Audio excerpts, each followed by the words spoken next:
Sam Seder. The destiny of America is always safer in the hands of the people than in the conference rooms of any elite. Sam Seder. They are unanimous in their hate for me, and I welcome their hatred. We must guard against the acquisition of unwarranted influence, whether sought or unsought, by the military-industrial complex. The Majority Report with Sam Seder. If I get the feeling you've been cheated.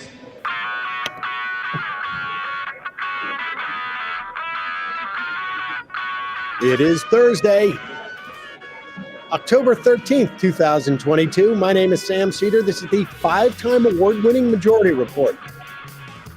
We are broadcasting live steps from the industrially ravaged Gowanus Canal in the heartland of America, downtown Brooklyn, USA. No, we're not. And also the ballroom at the Bellagio Hotel.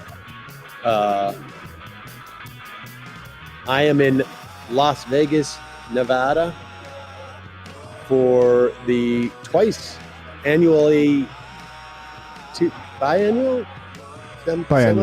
Semi-annual. Oh yeah, I don't know. Semi-annual Mass Torts Conference. Back for the first time in 3 years. On the program today, we will be interviewing plaintiffs' attorneys representing cases that range from forever chemicals that have been dumped by corporations, human trafficking. We'll be talking defamation lawsuits. We'll be talking about possible lawsuits against social media companies and more. Also on the program today, Alex Jones deep in the red after a $1 billion jury award.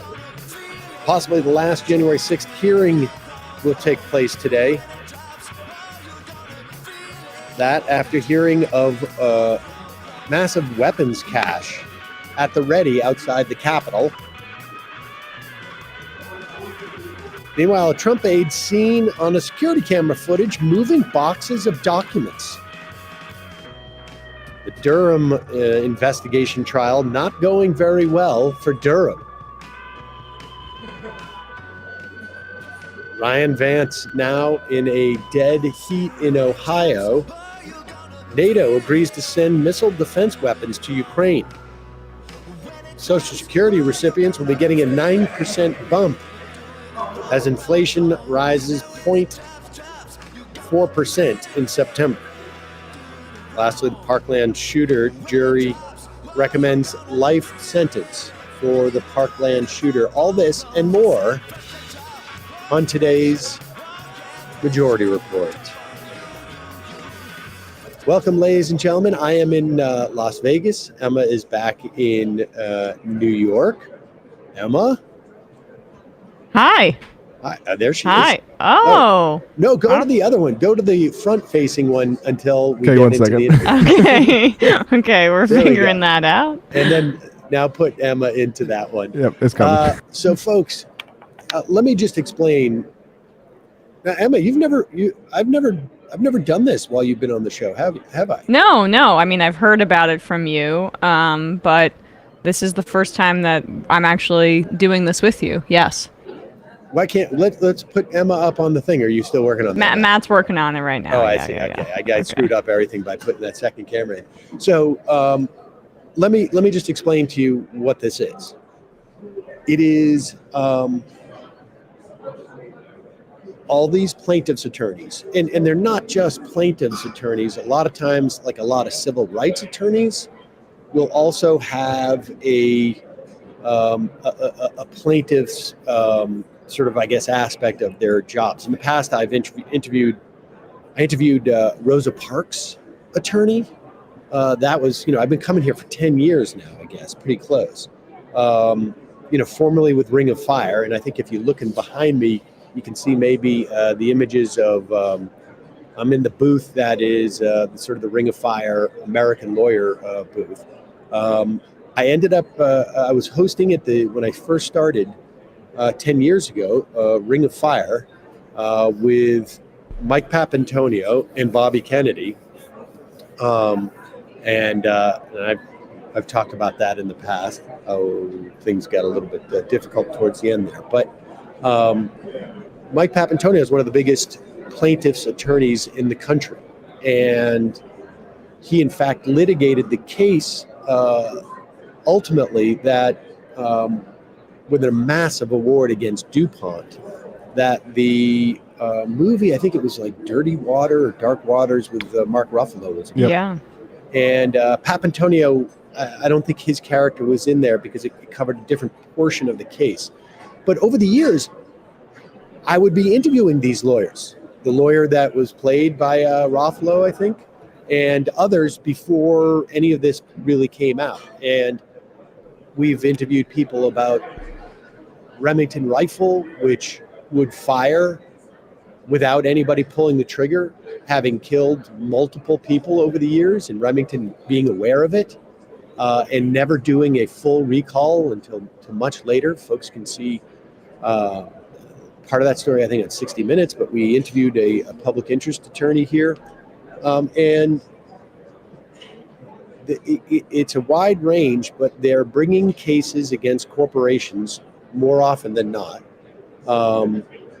Sometimes they're bringing against governments, but it's almost exclusively against corporations who have created a product, selling a product that they know or should know is harming people. And the relationship between statutes that get passed, we're going to talk to hopefully someone about these massive, and maybe you've seen ads for it, Camp Lejeune. I literally saw that yesterday. I was thinking I was going to ask you about it. Yes. And okay, that's amazing. So that bill, that big vets bill that passed, I don't know, a couple of weeks ago, one of the things that was embedded in that bill was the right of action of citizens to sue because they had gotten cancer because of having been stationed at that base. And so there's a fascinating relationship between government and the legislation and what these attorneys do. And so basically what I did yesterday, I'm walking around, I'm getting help from my old producer, Scott Milliken, at Ring of Fire, who works in Levin Papantonio, or the firm that Mike Papantonio is, and they're like partners with this conference. So a lot of the attorneys we're going to hear from are going to be from that firm. There'll be others. In fact, the first attorney we're going to hear from is the attorney for parents who are suing Alex Jones in Texas in the next case. And just we had planned to interview him anyways, but obviously the big story today is the $1 billion settlement, or not settlement, I should say, award to a bunch of these parents who were subjected to Alex Jones repeatedly claiming that they were crisis actors and that it was fake and nothing ever happened there. And it's really important to understand that there's two things going on here with this. And I think, obviously the lawyer can speak to this, but he's doing the work of the NRA in this instance. He's doing this, he does it obviously to make money, but he's also doing the work of the NRA. This denial of these mass shootings comes out of to stoke a fear that the government is coming to take your guns away. I mean, that's what this is. That's what the root of these things are. So there's a political element to this, obviously, and then there's just this element of it's defamation, right? I mean, this is not, and people should be clear. He's not paying because he put out misinformation. He's putting out because he defamed these people who were not celebrities, not known, and cause them irreparable harm in their lives. After a significant irreparable harm had been committed on their lives. Subjected them to harassment, death threats. Many of these parents had to move. There was a parent that I know took their own life in the wake of this and was a subject of Alex Jones's harassment. So it doesn't get more despicable than what he's done. So he deserves every cent that he's going to have to pay these people. Absolutely. And, we'll talk to the lawyer and find out, like, how does a guy who doesn't have $1 billion pay $1 billion? But here is Alex Jones. He was on his show when the verdict was announced. And what analysts of this case and his first case have been saying is that at one point it seemed like he abandoned a legal strategy when he realized he was just going to lose, and sort of switched into a strategy of I'm going to try and just like make the money up on my show.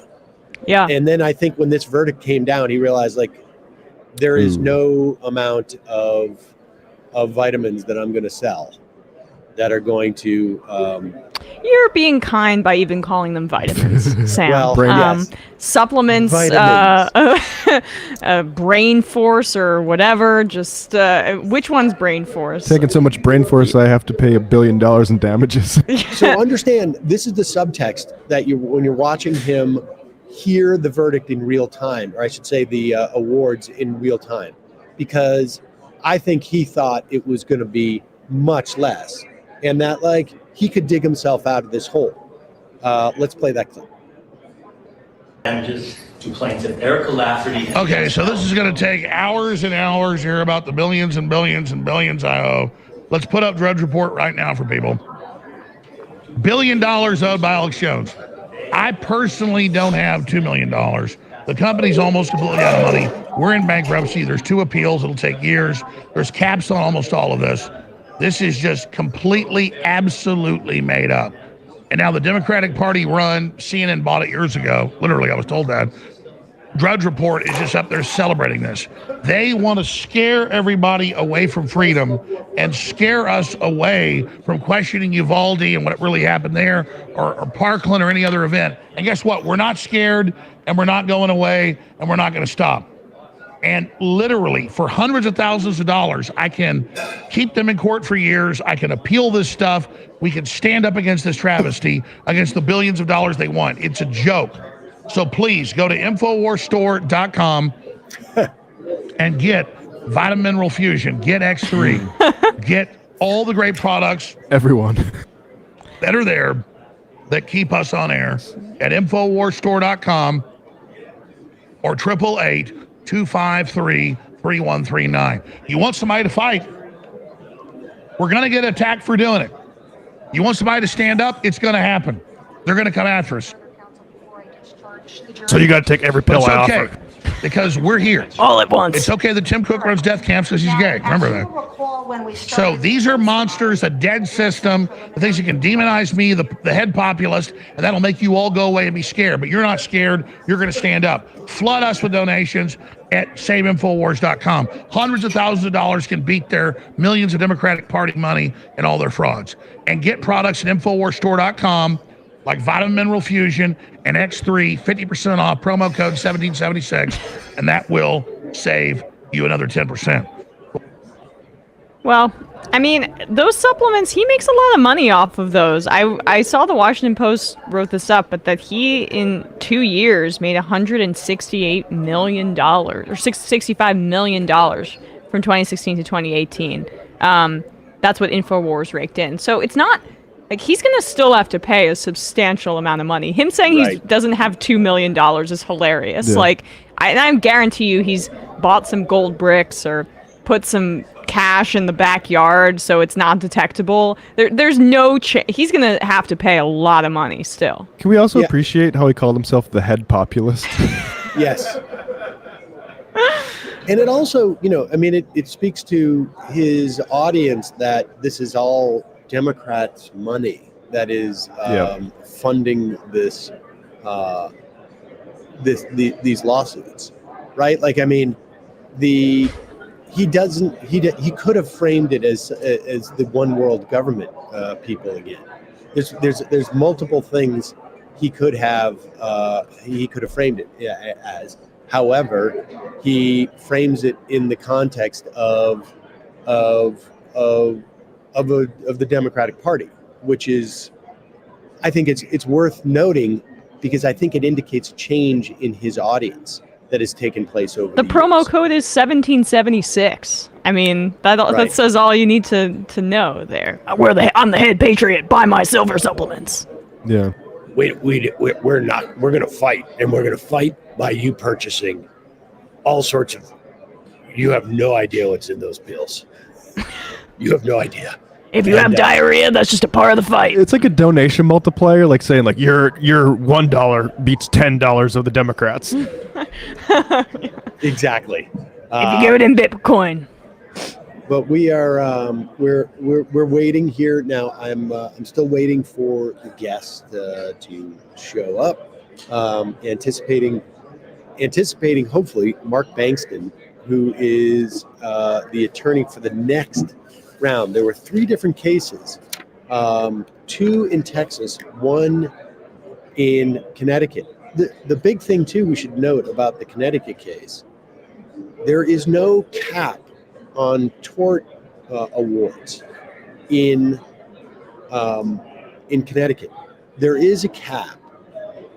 This is my understanding in Texas, and so the amount of money in that first case that he'll have to pay is capped, theoretically or literally. That is not the case in the Connecticut award. So that's a big difference in terms of like the jurisdictions. That's why if you're the defendant in that instance, like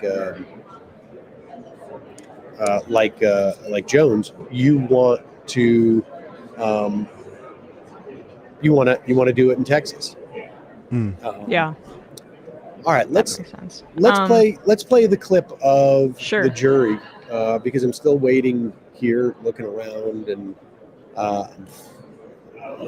support staff is a little thin around here. All right. Now. Well, So let's, do you want me to set this up? Yeah, please. So here is another clip about the fallout of this Alex Jones trial. This is a part of his live stream where, again, he's trying to monetize this situation to the best of his abilities so that he has the funds to actually pay the up to $1 billion that he was found to have been liable for in terms of the financial damages necessary for the parents that he defamed. And he's just doing full-on Carnival Barker stuff here, shouting and cheering every time the verdict is read for the different sums of millions that he's going to have to be forced to pay here. To plaintiff Robbie Parker, A, defamation/slander damages past and future, $60 million. Yeah. B, emotional distress damages past and future, $60 million. Total fair, just, and reasonable damages to plaintiff Robert Parker and against Alex Jones and Free Speech Systems and line A and line B, total $120 million. Yeah. Initialed by jury number 1. Yeah. To plaintiff David Wheeler, A, defamation/slander damages past and future, $25 million. B, emotional distress damages past and future, $30 million. Yeah. Total fair, just, and reasonable damages to plaintiff David Wheeler and against Alex Jones and Free Speech Systems at line A and line B, $55 million. Yeah. Initials. Never said their name, don't know who they are. To plaintiff Francine Wheeler, A, defamation/slander damages past and future, $24 million. Yeah. B, emotional distress damages past and future, $30 million.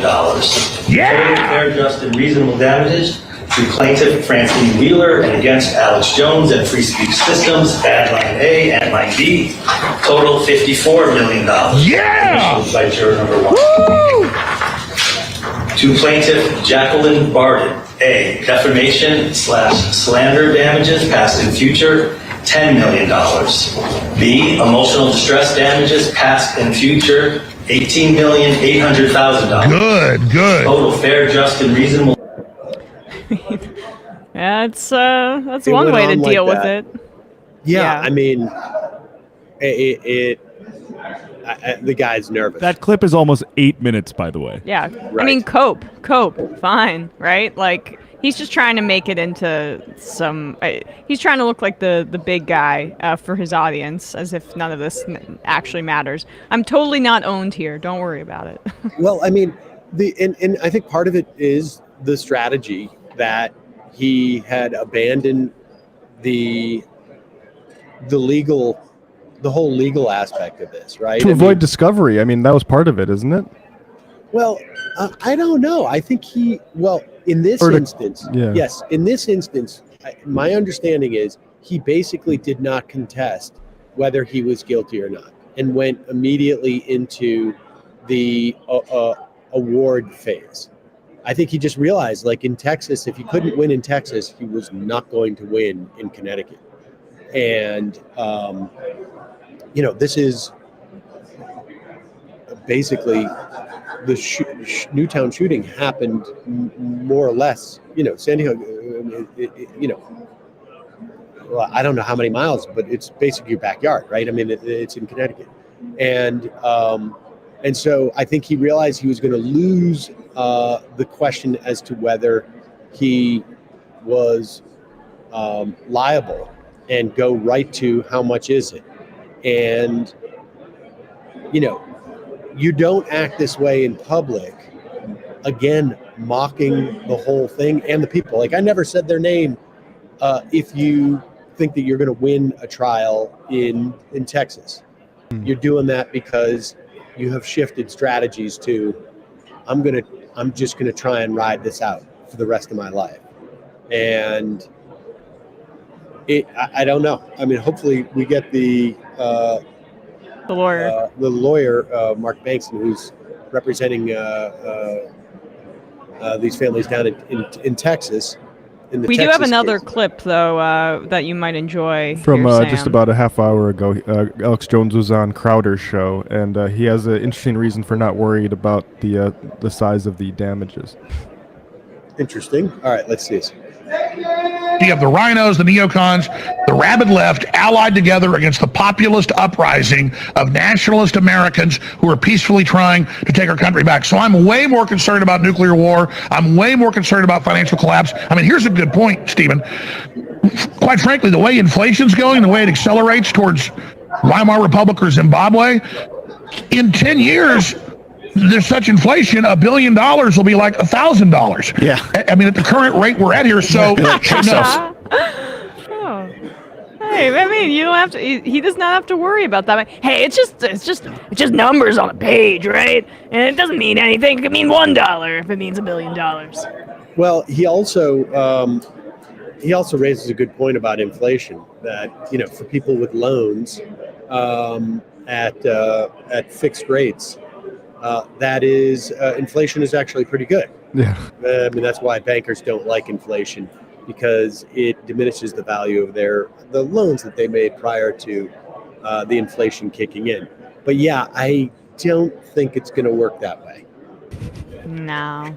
I don't think it's going to work that way. But if that's what you need to tell yourself, I would say, more power to you. That's great. You'll be able to. Hopefully, if you're lucky, inflation will shoot up to 1,000,000%. Yeah, what would that inflation rate need to be for in 10 years, $1 billion equals $1,000? If anybody mathematically inclined can sort that out for us. Come on, Jerome Powell.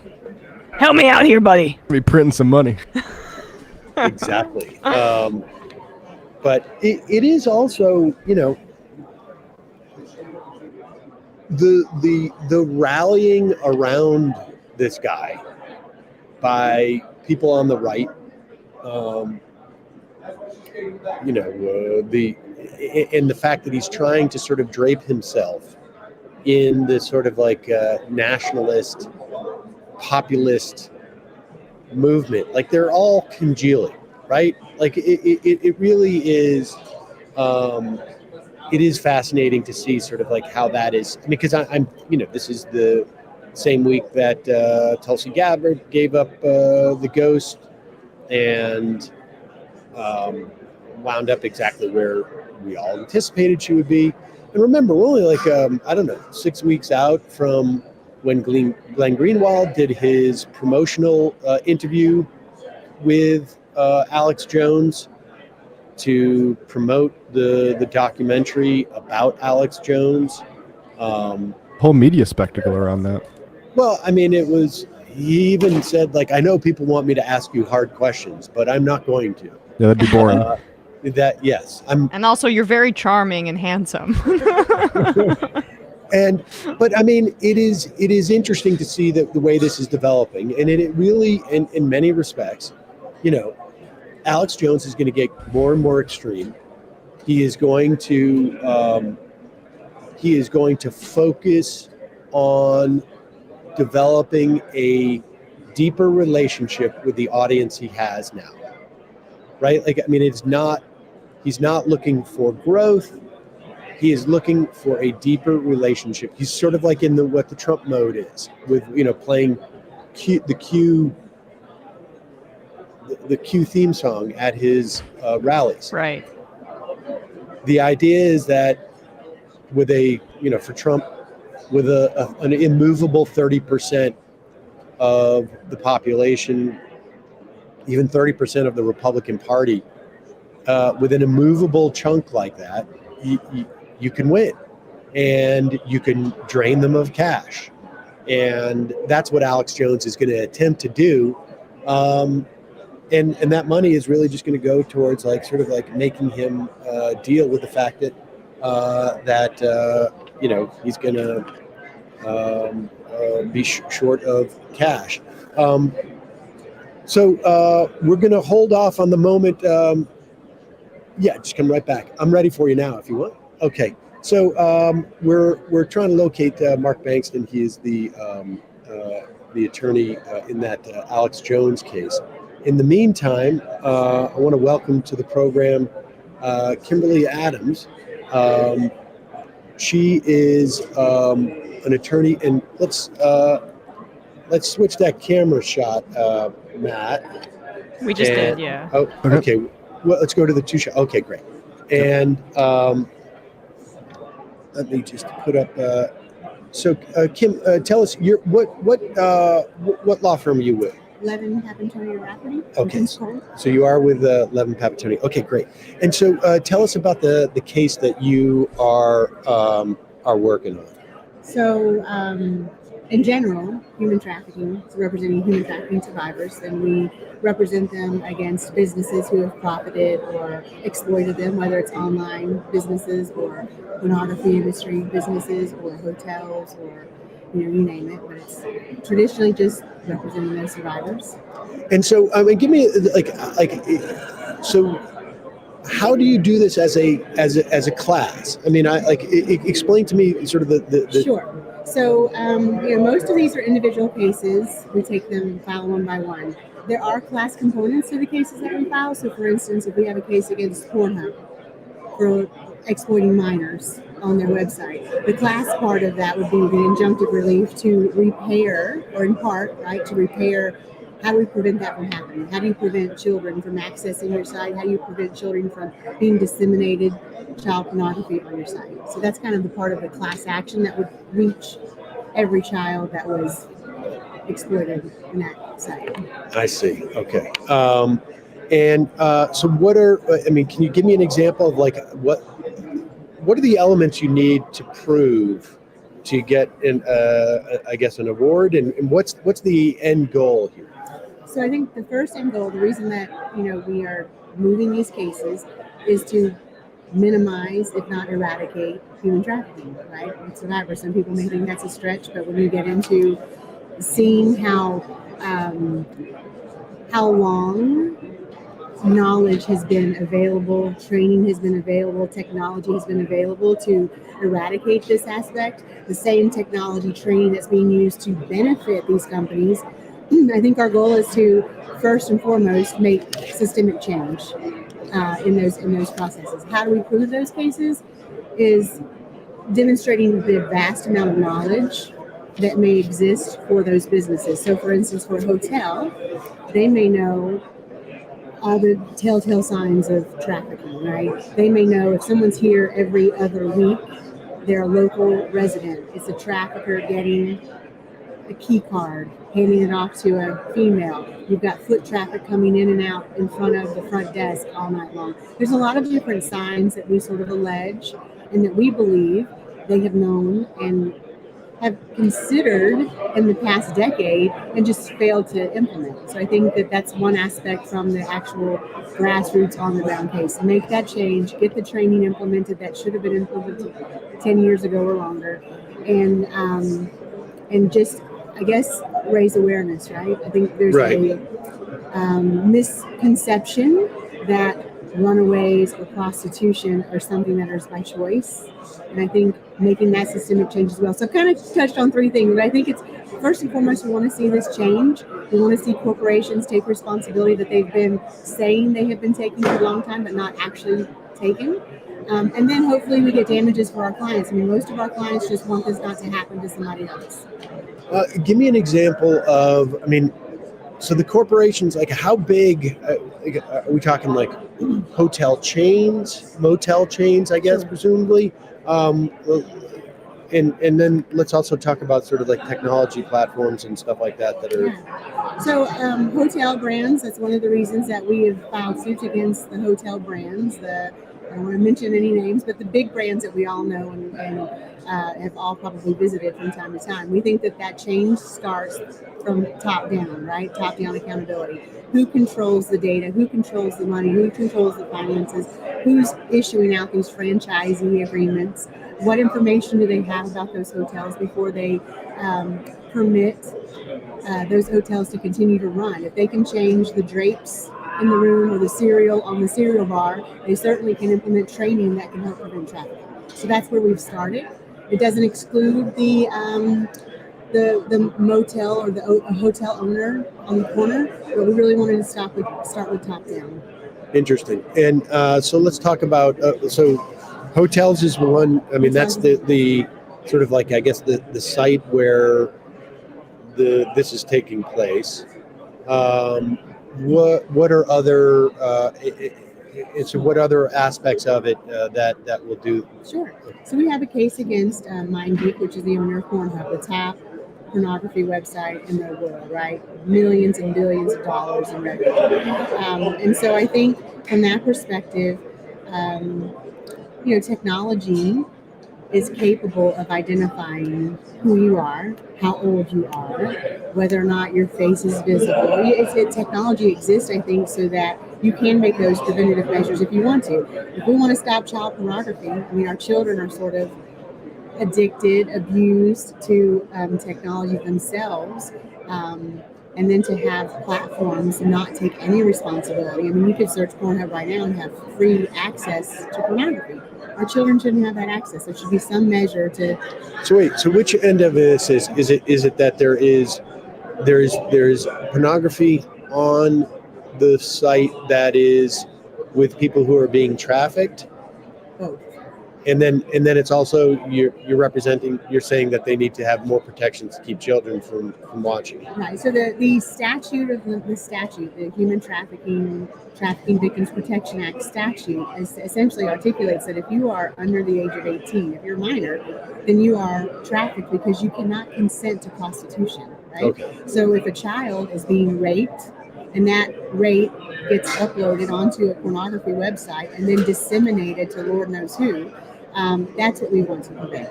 So that child essentially may not have been, or may have been, who knows, bought for the traditional way that we would view trafficking, right? You're in a room, you're being trafficked 10 or so, but it may be that it's just one person, but that trafficking occurs because of the age of that child. It is a commercial act because the pornography industry is going to make money off of every view, every download, every upload, and that's what we're trying to come to. So in that instance, your client is the girl or the woman who has been raped or it was under 18, and so are there dual defendants in that situation? Obviously, there's someone who actually trafficked her, and then there's that secondary sort of exploitation that is involved by the platform that allows it to be uploaded, I guess. I wouldn't refer to them really as secondary. I think that but for the platform and the openness of those platforms, that is a separate injury, because when you're disseminating child pornography, that child never gets their life back, right?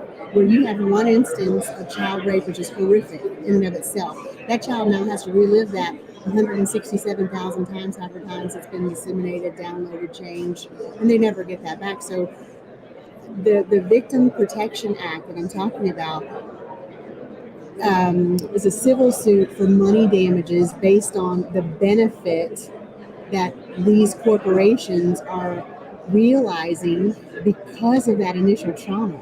So our suit doesn't have anything to do with the initial perpetrator, who hopefully is in jail, right? For the most part, it's because they benefit and they knew they were benefiting from that. That's what has to stop, right? Do you need to establish that they knew, or do you need to establish that they could know and just chose not to know? That they should have known. Okay. They should have known. So how do you establish that? Like when you go and make that case, what threshold do you need to clear? So I think, and I'll just use the pornography industry again, but if you have search terms, like we've alleged in our complaint on your site, that uses the term 7th grader, daddy's little girl, some of those kinds of terms, then something should trigger. We might need to check out what this is. If you have people chatting in your system that are looking and using terms that are traditionally associated with child pornography, then you need to shut that down, right? And so I think that the should have known is there. And if you take the time to look at the should have known, you actually will have the actual knowledge, because those children exist under those images. I see. And that same sort of, dynamic applies to a hotel, insofar as you're saying to the hotel, you know what your business looks like normally, and then you can also see what this abnormal or atypical behavior, or maybe it's typical, too typical, but this atypical behavior that would indicate you have a responsibility to make sure that these criminal acts are not happening on your, or you're aiding and abetting, I guess. That's right. And we have, depending on where you file the lawsuit, criminal aspects and components to the case, or civil components like racketeering, all of those kinds of things, aiding and abetting. And then, the middle player here is the technology industry. So you look at Twitter. There's a case against Twitter pending right now where you have 2 7-year-old little boys, or 7th grade little boys, who wrote to Twitter per the allegations and per what we know, and their parents wrote to Twitter and said, this video of the 2 of them who thought they were talking to a young lady is now being disseminated everywhere, and it shows sexual acts with minors. Any one of our children could fall victim to this, right? So Twitter's written. Twitter does not bring it down. In between the 7 to 10 days, Twitter doesn't pull it down. Twitter doesn't pull it down. It gets disseminated another 100,000 times, and these children now are, that's what leads to this suicidal ideation. This is what leads to, bring me out of school. All of these horrifics that those children now can never have repaired, and it could have been at least mitigated had someone responded, and had Twitter monitored a little bit better what was being posted on their site when you have naked children on there. I mean, we can talk all day long about what AI can do. I think we all know that AI is pretty great, right? And if you can use AI to your benefit, you certainly can use it to prevent that. But when your bottom line is how many tweets, how many retweets, how many followers, how many clicks, and that's how you monetize your business, then we've got to figure this out, right? I mean, what keeps going back in my head was the early days of AOL. And I remember the late Barry Crimmins, a comedian who went and testified in front of Congress because he had been a victim of abuse as a child, and AOL was making a killing off of this at the time. This is 25 years ago, and I guess this is still going on in that respect. Let me ask you this in terms of like the in the instance of Twitter, but I would imagine this is also the case. There could be similar things in terms of like search terms on Google or in other, like what are they thinking? Is it just that Twitter and these other platforms don't want to spend the money on being able to effectively monitor their content for this type of stuff?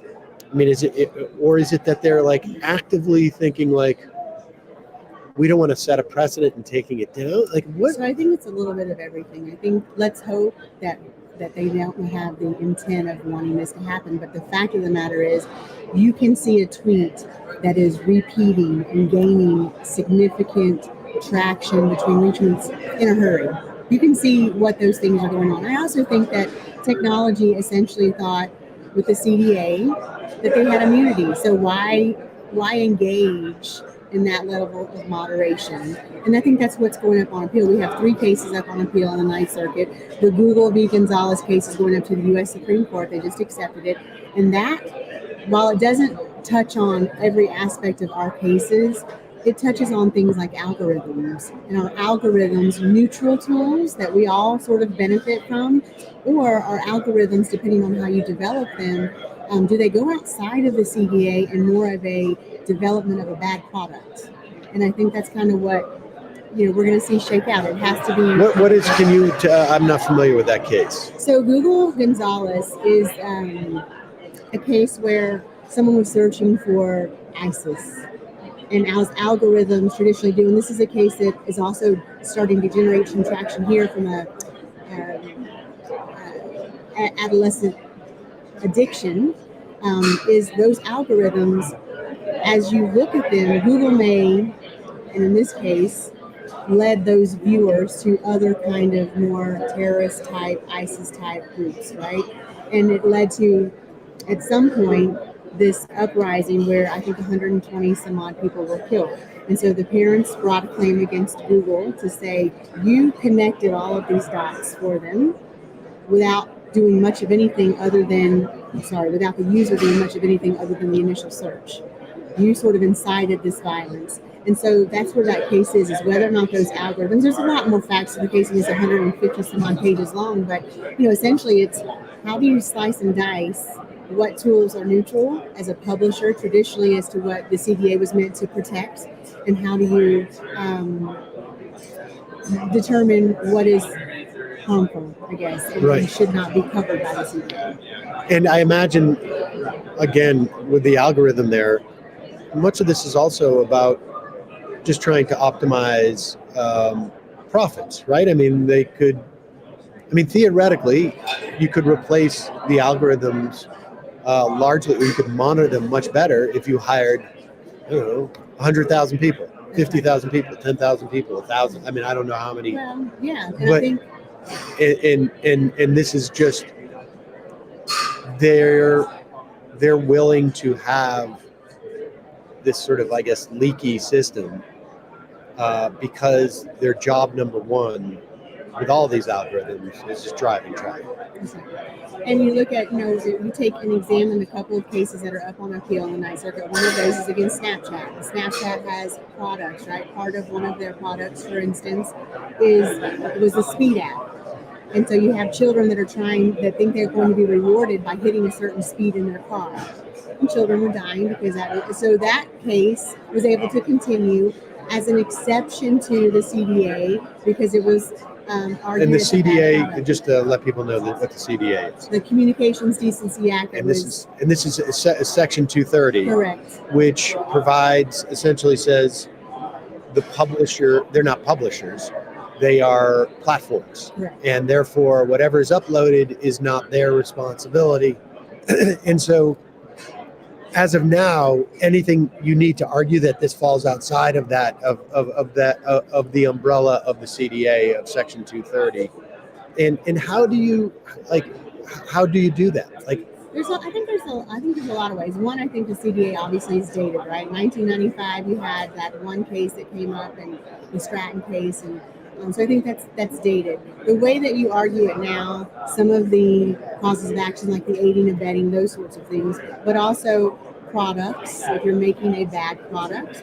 I also think if you're developing the content that's on your site. So if one of your defendants is making whatever actions that they're doing makes that content itself illegal or contributes to it being illegal, I think those are ways that are being examined or can be examined for that. Interesting.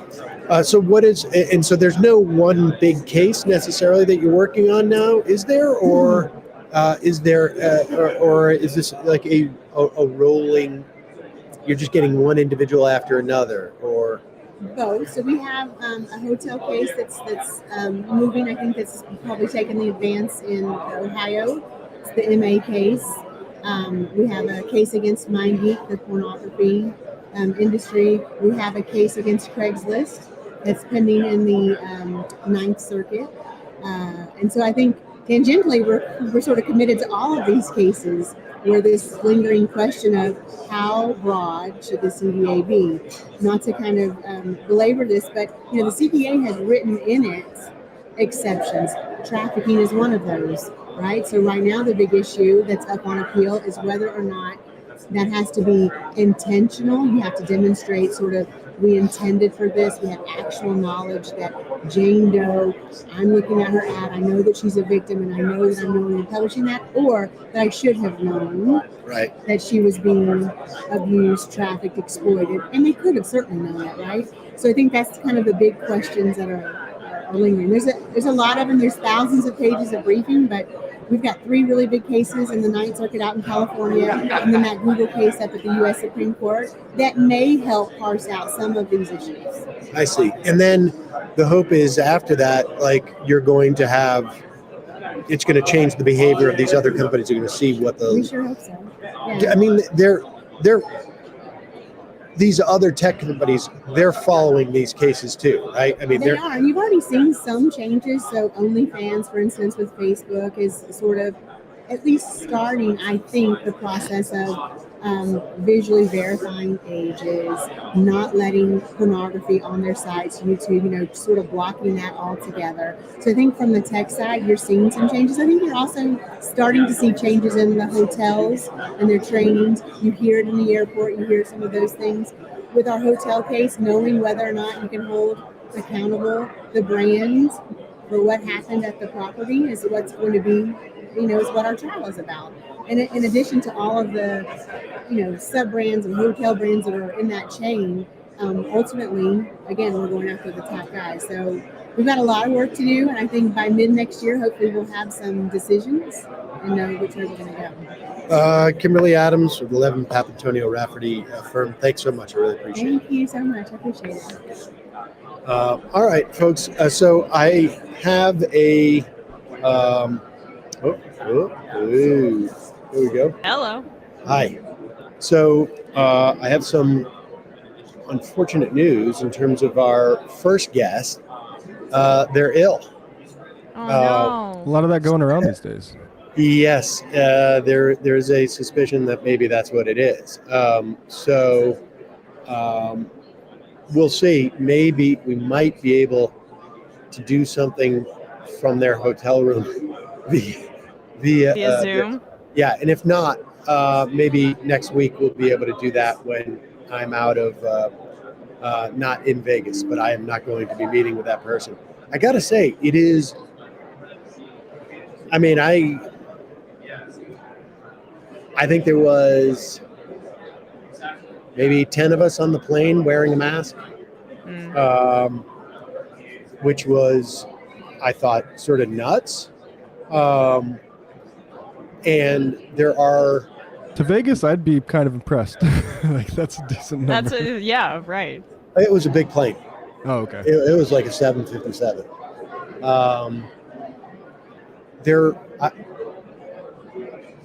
like I have my mask. I'll wear it like when I get into the elevator.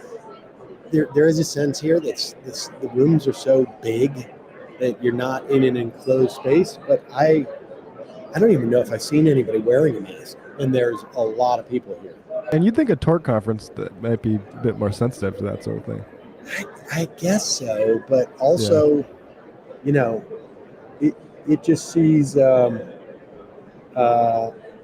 could have been on that. Yeah, you could have been on that plane where. Did you remember that story where you still had to test to leave the country and test negative, and those college students put Vaseline up their nose to pass the test, and they were all maskless partying in the plane, and they got God. yeah. So okay, great. I've got a next guest here. Come on in.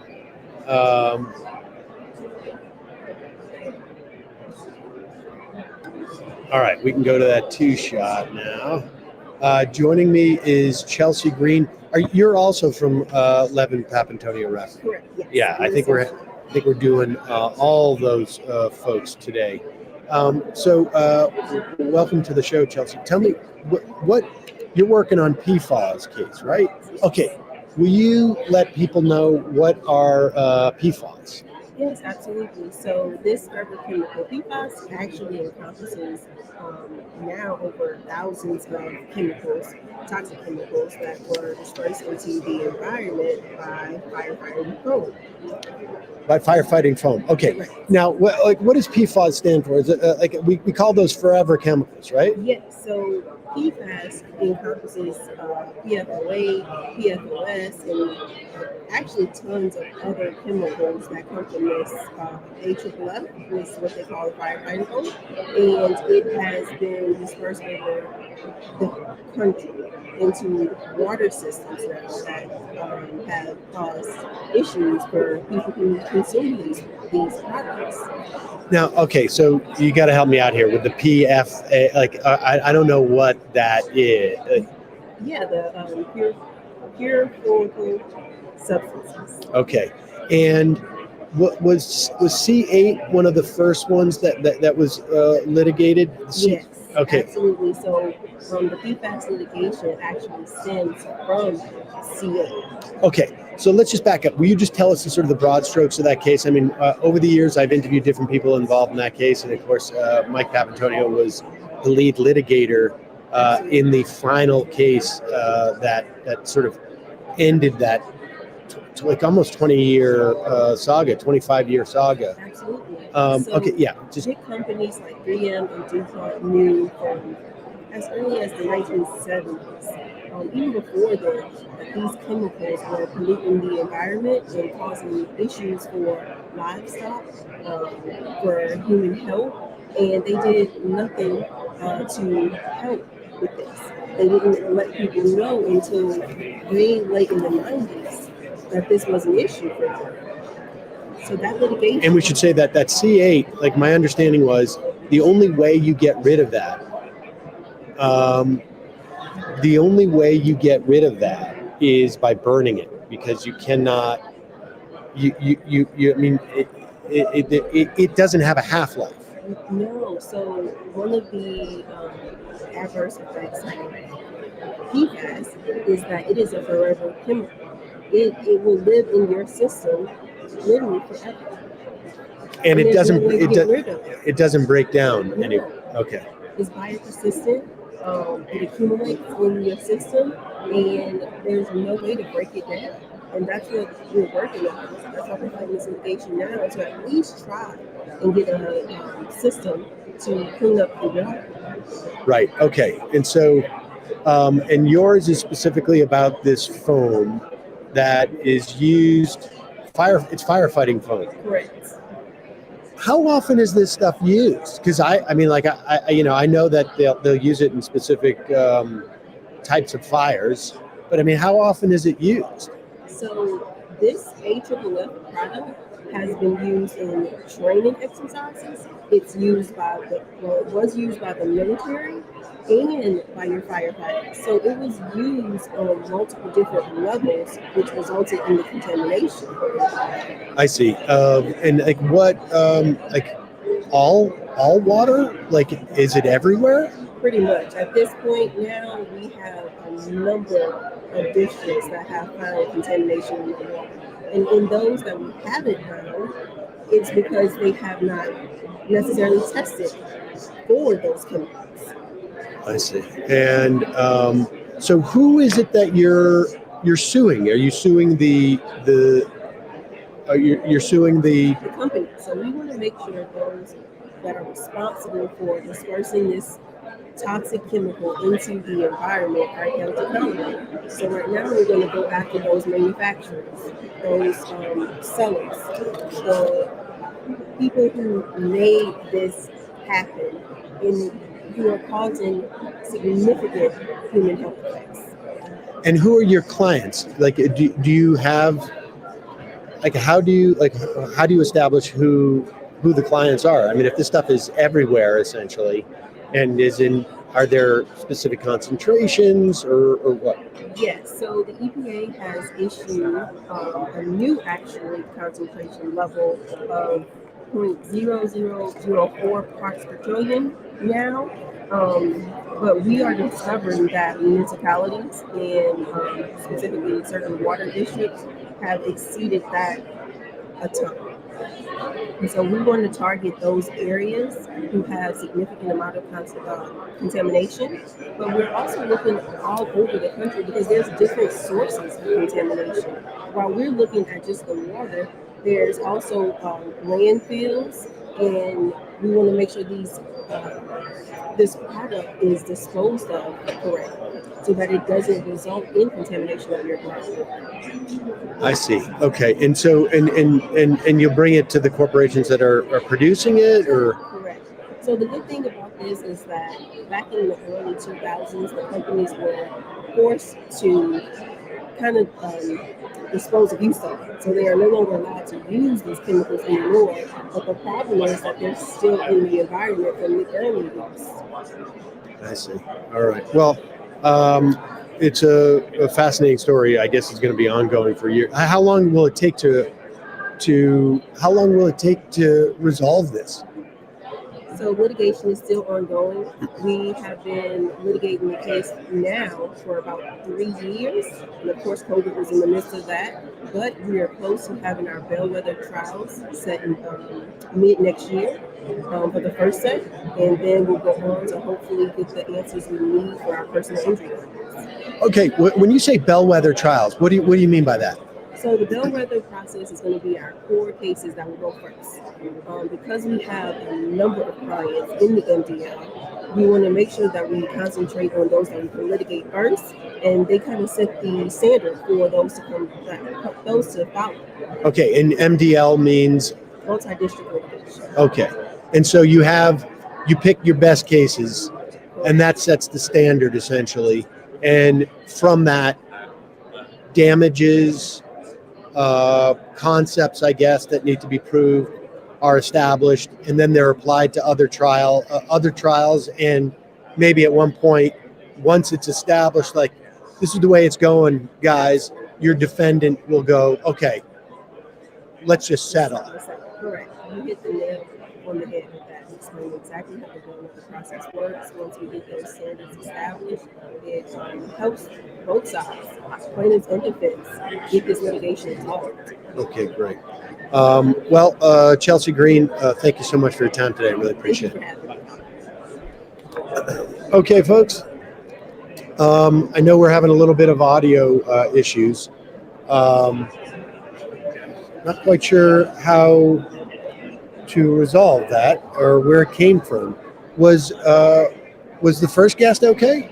Yeah. It's just that I don't know if there's something with the background noise that it was just canceling out. I'm not sure.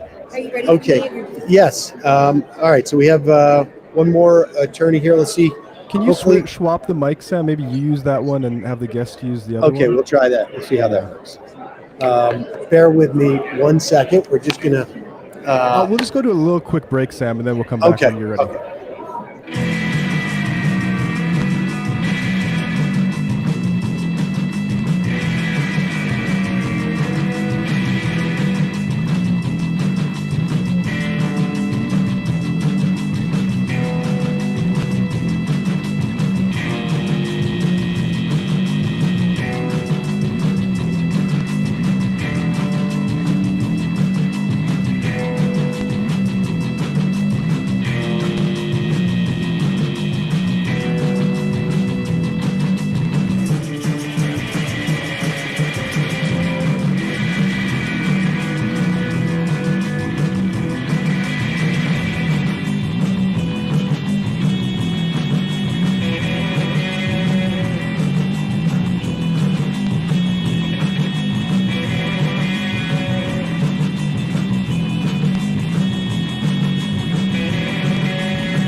an anchor defendant in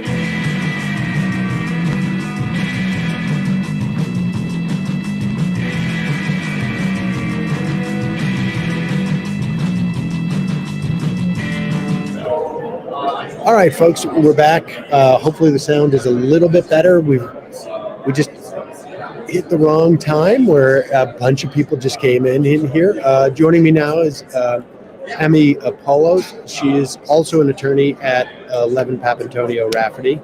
And this suit I'm really interested in because I have a teenage daughter. I have a younger son. Just lay it out for me, like who it is you're suing and on what basis? Who are your clients? Absolutely. Thanks, Sam. This is really a heartfelt litigation. Everyone that I speak with has very strong feelings just because it affects everyone that has a family. These young children are very vulnerable, and we're just seeing what negative impact their continuous exposure to social media is having on them and on their development. So this litigation is against social media companies, primarily the meta defendants, which is Facebook and Instagram. However, because there is a lot of crossover and multi-use of various social media platforms, we do envision that there will be other defendants that participate in the litigation as well, such as TikTok, Snapchat, YouTube perhaps. So I do envision that it will expand beyond Meta, but given what voluminous market share Meta takes of social media use, especially Instagram, I definitely do see them as one of the key defendants. Okay, so let's talk about like what age are we talking about? Like who are your plaintiffs? So the plaintiffs are adolescents. So one of the criteria is that you have to start using social media as a minor. So it affects, children anywhere from age, I've seen as young as 7, 8, and 9, all the way up through 18 years old. And what characteristics do they have that makes them plaintiffs? Yeah, so basically what makes, these young vulnerable children plaintiffs is the fact that they become addicted to social media use. And what that means is that there is a continuous use of social media for at least 3 hours a day for an extended period of time. Eventually, the way the product is designed is going to cause reliance, and it's going to cause the children to rely and to come back and continuously continue to use social media.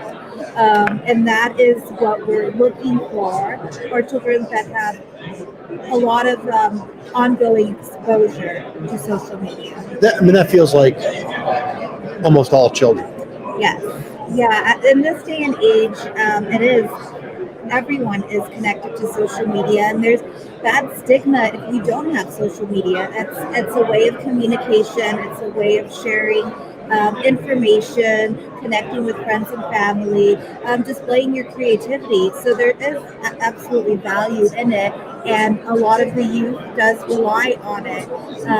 But the issue is that we're seeing, based on how the product is designed, these social media platforms are designed, we're seeing this negative impact in terms of these signature injuries that are manifesting as a result of the addiction. So the addiction itself is not the injury. Okay. It's the stepping stone to the injury. And what we are seeing based on the design defect is that there is a continuous distribution of ongoing content to minors. And the content, with time, continues to get more sensational or stimulative to continue to enhance engagement, right? Enhance engagement, exactly. And eventually what you see is exposure to a very troubling, harmful content, very negative content that often leads to kind of a downward spiral of eating disorders, of self-harm, of suicide. But all of this is the manifestation of the addiction to the platform. And the platform is specifically designed in a way to foster that addiction. I see. So your clients are not, they are all addicted to social media, but that's not all that they are. Their addiction has led to negative outcomes, injuries, including suicide, including eating disorders, including any other, Yes, so anxiety, depression. And usually anxiety and depression corresponds with one of the signature injuries. So the self-harm, the suicidal thoughts, suicidal ideation, and then, the eating disorders, body dysmorphia, never being adequate enough, because, what you see on social media, adolescents, can't really distinguish, is it real or is it fake? Right. So what do you have to prove? What are the elements that you need to establish to win the case? You can prove that they have injuries. You can prove that they're addicted. Those are fairly self-evident. What do you have to do in terms of both causal relative to addiction and then causal relative to the injuries? Yes. So there's a lot of internal documents already that we have looked at that are just these are meta internal documents where they recognize that their platforms are designed with these addictive features, and they do this for profitability, because the key component for Meta is that they want to increase users' use of their platform. So the longer time you spend using their platform, the more profit they get from advertising. So they know that within their internal documents. But then you have to look at the science. You have to look at causation, and you need to look at specific causation and what is the connection. And there is a lot of science currently and more that is developing studies that are showing that there is a causal effect between social media use and self-harm, suicidal thoughts, as well as social media use and body dysmorphia and anorexia. And that is why we are specifically focusing on those two different types of injury categories. I see, because the science is there to establish to support the relationship. And so you're essentially saying to Meta or to the court, Meta is making their product more addictive, and they know or should know that some percentage of those addicts they're creating are going to end up injured because of that addiction. Is that basically the case as it's laid out? That is definitely correct. And you'll see that they have this information disclosed in their own internal studies and documents. They are tracking. Now, how do you get a hold of those documents? Is this part of the discovery process already? Well, there was a whistleblower that spoke before Congress in October of last year, and Frances Haugen, and she, as while she was working at Facebook, took a lot of screenshots of all of this that we're discussing, that documents that support this cause and this litigation. And she was a whistleblower, and she came out and publicly disclosed these documents and showed just how culpable Meta is. They know this, and they continue to do it. So they have I'm surprised by this, but I'm also not surprised by this. They have documents that basically say, we're addicting people. This is how we're doing it. Presumably it's do it more. Do it more for profit. And there's obvious, very easy safeguards that they could put in place for minors and for adolescents to prevent this from happening, but they chose not to do so. Let's talk about that. Is it enough for them to say, Because I think that you're not allowed to have an Instagram account unless you're 13, right? That's true. But there's no. They don't do anything to monitor or police that. There's no, and federally by law, you are not allowed to be on social media if you're under 13. And none of these social media platforms have any sort of age verification or identity verification safeguards in place. Why wouldn't the parent, let's say, be responsible for that? Well, so, that is a question that's been raised frequently, the parents' involvement.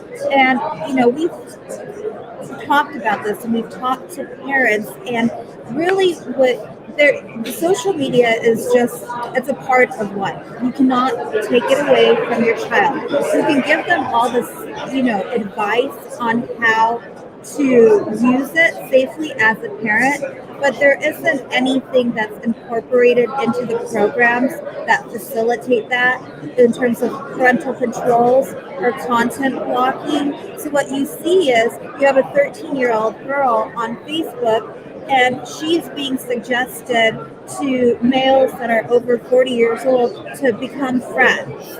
And that shouldn't be happening. What would a 13-year-old and a 40-year-old stranger have anything in common? And why is their Meta's algorithm connecting and facilitating these types of relationships?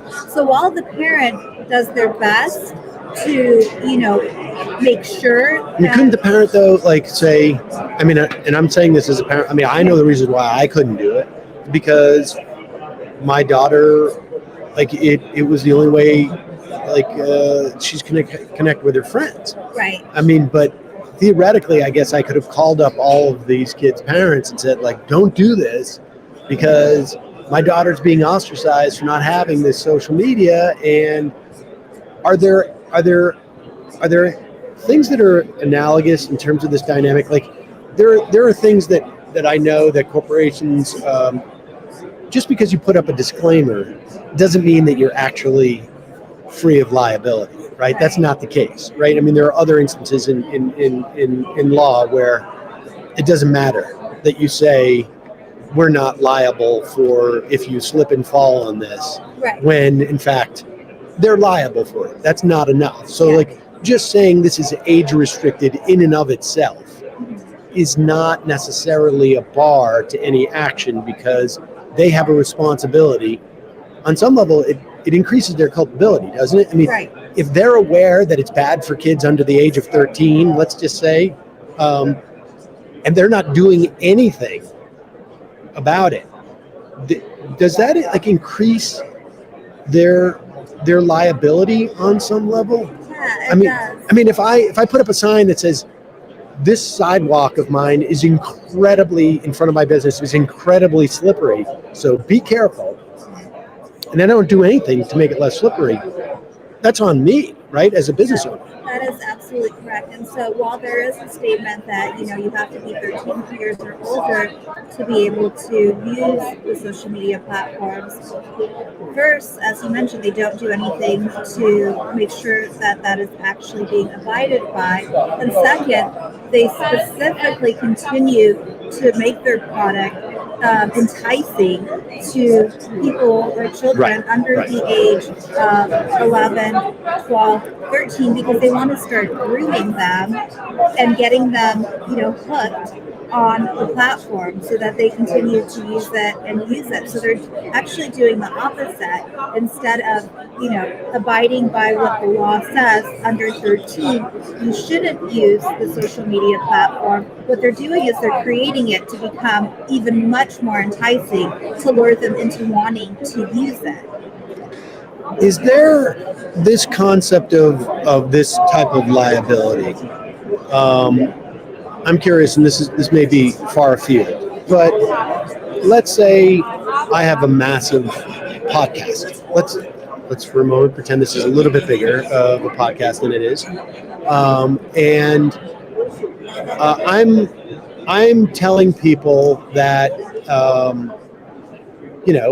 you can take sugar water to cure COVID. Let's just say hypothetically, and does the corporation and and you come along and your family member dies because the only thing they would take is sugar water for COVID, can that corporation, under the sort of the theory you're pursuing here, that published this, and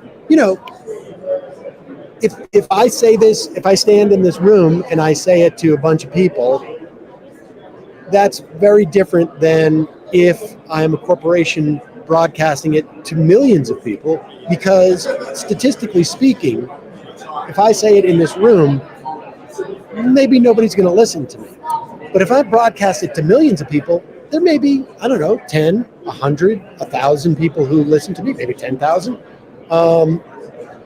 And if they die, like under the theory that you're talking about here, is there a similar culpability on these corporations? Because I know that we're getting into like the CDA and Section 230 and stuff like that. But that I would assume that's also sort of like a Facebook and Instagram defense. Like they're not putting the material there; they're just developing the process in which to deliver it. Is there an analogy there?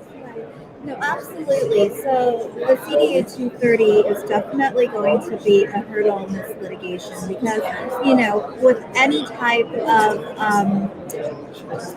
case that stems with content that is being created not by the actual platform but by users, the social media companies are able to shield themselves with the CDA 230, and it's like a complete immunity blanket. So we're really trying to fight because we think that the interpretation of CDA 230 does not extend to the type of action that Meta is taking.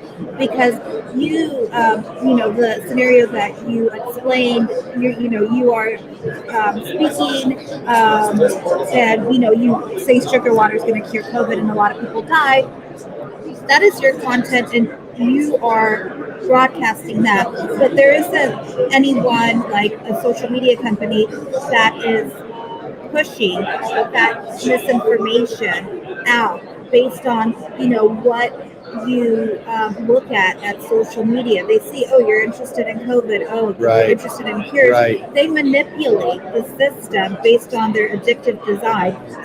So we're hoping that the product liability aspect is going to take a little different view. The court will take a different view on the CDA 230 immunity because of the product liability, because of the features that are in place. They're not neutral, that are created by the social media platforms that foster the distribution of this content. I mean, this is really sort of the fascinating part, because 230 presumably is based upon the notion that the platform, not the publisher, the platform is content agnostic, and that they, they're not responsible for the content. And presumably, like, for them to be content agnostic, however, how can they both be content agnostic and be aware enough of the content that they build an algorithm around that puts that, I mean, to use a newspaper metaphor, right? It's the upper right-hand corner is where it gets all the views. They're putting it in the upper right-hand corner. How can they be content agnostic if they know enough that this is what goes up in the right-hand corner, right? I mean, that's what their algorithm ultimately does, is it places it in a position that will get more prominence. Just like a newspaper, right-hand corner. That's where people start. I mean, I don't know if people read newspapers anymore, but that's what newspapers used to do. Yeah, and it goes even beyond that. It's not just a news feed. They're creating content themselves in the sense that they're providing various filters to use to, amplify whatever content you're putting on. They're providing you features to manipulate your content, to make it more enticing. So they're giving you tools too. So it's not like completely neutral. So that is kind of I find that it's distinguishable between just a mere publisher and then, I feel like this is one step beyond that you're actually contributing to the production of the content itself in some instances, not in all, but in some. Are these cases, are they federal cases or are they state cases? So they'll be both.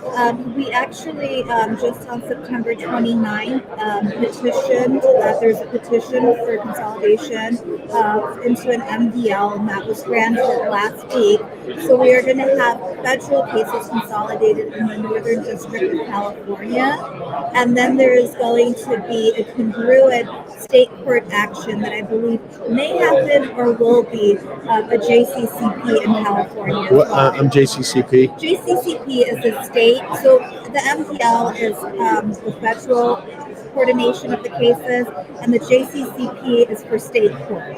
I see. So you'll have a state court venue, and then you'll have a federal venue as well. And just to be clear for people, when we're talking about a JCCP or an MDL, that is, you may have cases in 50 states around the country, but you as the plaintiff, the lead plaintiff attorney, or maybe a committee, decide we're going to take it to this circuit on the federal level and to this state for the JCCP, because is that right? Well, very close. So actually, we argued before the JPML panel, which is a panel of judges, and they make the decision whether the case is a case that would benefit and meets the criteria of being consolidated into the MDL, and then they decide which court, which jurisdiction district to send it to, and which judge to assign it to.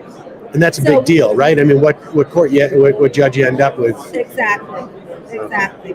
And so what's the status of this case? So the status, there is, I think, about 86 cases that have been filed to date. The MDL was just formed last week. So we're really kind of at the infancy. We're going to have our first hearing, pre-trial conference with the judge the first week of November.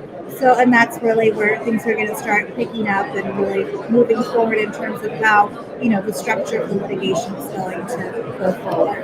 And is there going to be more media about this? I imagine there's a lot of potential plaintiffs out there.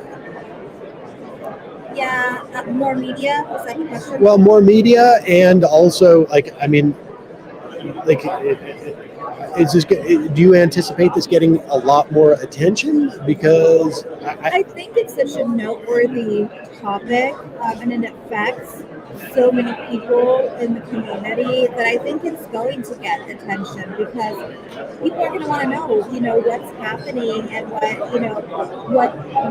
how this litigation, pans out, because it ultimately can make a lot of positive changes into how social media, if the litigation is successful, we'll have, changes into how social media, works, especially for minors. And would these changes be both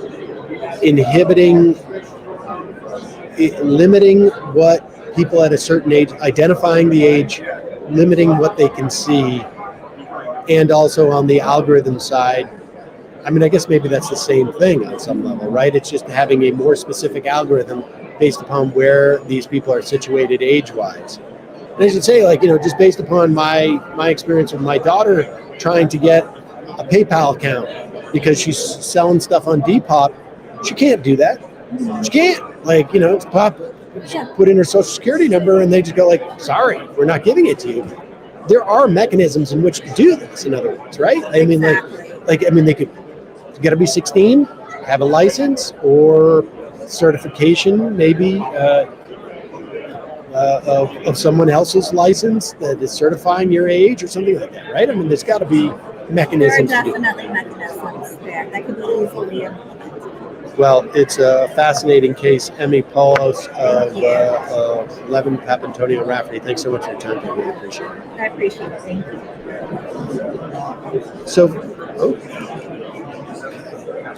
So folks, And of course, as you can see now, people are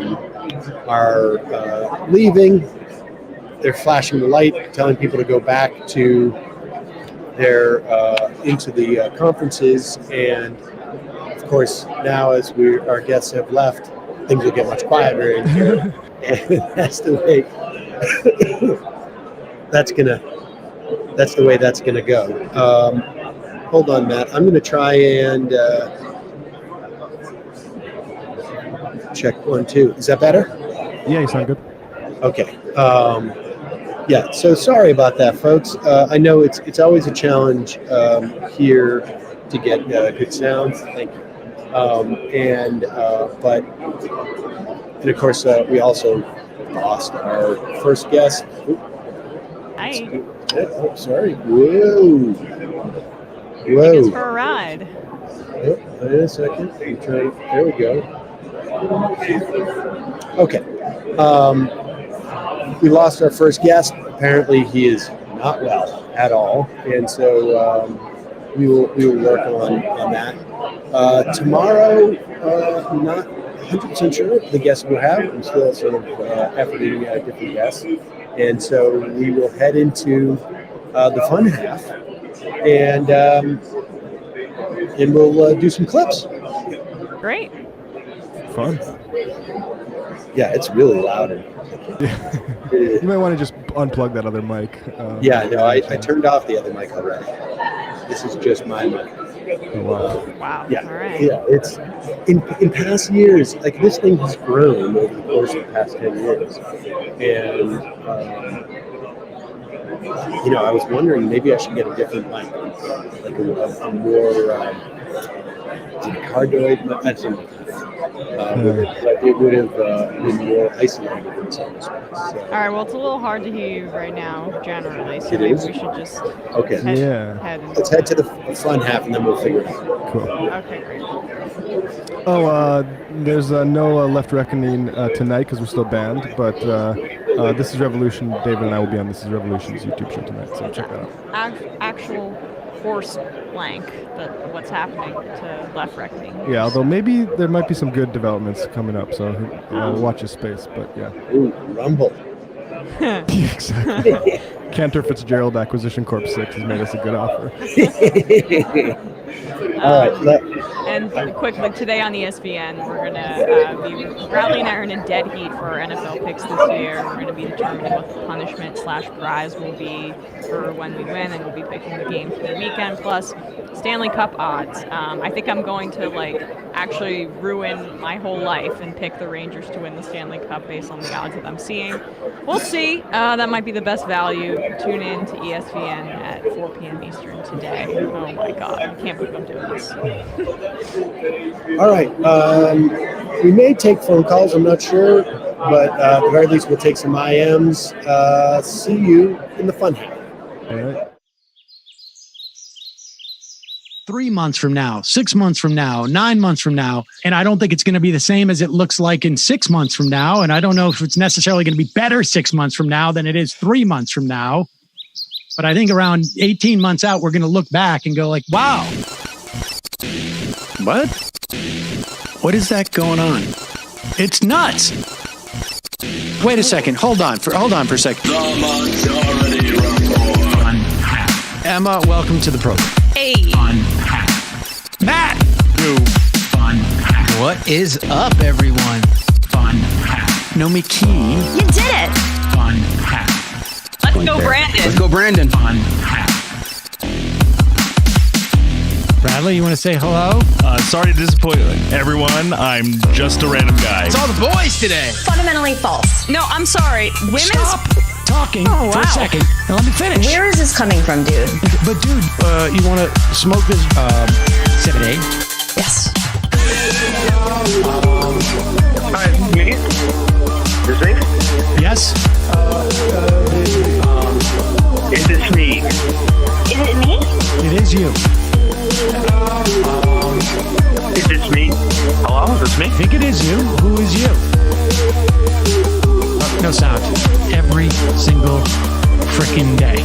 What's on your mind? Sports. We can discuss free markets and we can discuss capitalism. I'm gonna go throw up. Libertarians. They're so stupid, though. Common sense says, of course. Gobbledygook. We fucking nailed him. So what's 79 plus 21? Challenge Mac. I'm positively quivering. I believe 96, I want to say. 857-210-35-501. 1/2. 9/11, for instance. $3,400, $1,900. 5, 4, $3 trillion sold. It's a zero-sum game. Actually, you're making me think less of it. But let me say this. Poop. Call it satire. Sam goes, it's satire. On top of it all, Yeah. my favorite part about you is just like every day, all day, like Yeah. everything you do. Without a doubt. Hey, buddy, we see you. All right, folks. It's just the weak being weeded out, obviously. Yeah, sun's out, guns out. I don't know. But you should know. People just don't like to entertain ideas anymore. I have a question. Who cares? Our chat is enabled, folks. I love it. I do love that. Look, gotta jump. Gotta be quick. I gotta jump. I'm losing it, bro. 2 o'clock. We're already late, and the guy's being a dick. So screw him. Sent to a gulag? Outrageous. Like, what is wrong with you? Love you, bye. Love you. Bye-bye.